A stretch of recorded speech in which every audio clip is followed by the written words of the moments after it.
மயிலாப்பூர் சட்டமன்ற தொகுதி வேட்பாளர் மயிலை வேலுவுக்கு ஆதரவாக நாடாளுமன்ற உறுப்பினர்கள் ஆராசா, தமிழச்சி தங்கப்பாண்டியன், அமைச்சர் மா சுப்பிரமணியன் ஆகியோர் தீவிர வாக்கு சேகரிப்பில் ஈடுபட்டனர். மயிலாப்பூர் சட்டமன்ற தொகுதியில் மதசார்பற்ற முற்போக்கு கூட்டணி திமுக வேட்பாளராக மயிலை தா வேலு போட்டியிடும் நிலையில் அவருக்கு ஆதரவாக நொச்சிக்குப்பம் பகுதியில் திராவிட முன்னேற்றக் கழக துணை பொதுச் செயலாளர் ஆராசா, மக்கள் நல்வாழ்வுத்துறை அமைச்சர் மா சுப்பிரமணியன், தென்சென்னை நாடாளுமன்ற உறுப்பினர் தமிழச்சி தங்கப்பாண்டியன் உள்ளிட்டோர் பொதுமக்களை நேரடியாக சந்தித்து வாக்கு சேகரிப்பில் ஈடுபட்டனர்.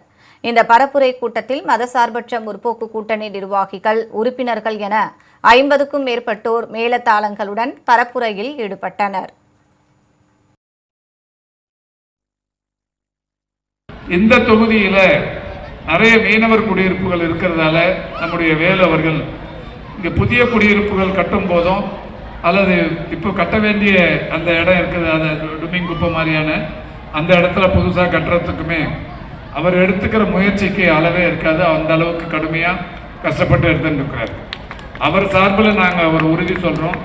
மரியாதைக்குரிய ராஜா சொல்லிட்டு போன மாதிரி உங்களுடைய எந்த தேவையாக இருந்தாலும் இந்த அரசு, குறிப்பாக முத்துவேல் கருணாநிதி ஸ்டாலின் அரசு நிச்சயம் நிறைவேற்றி தரும் என்பதை உறுதியோடு தெரிவித்துக் கொள்கின்றேன்.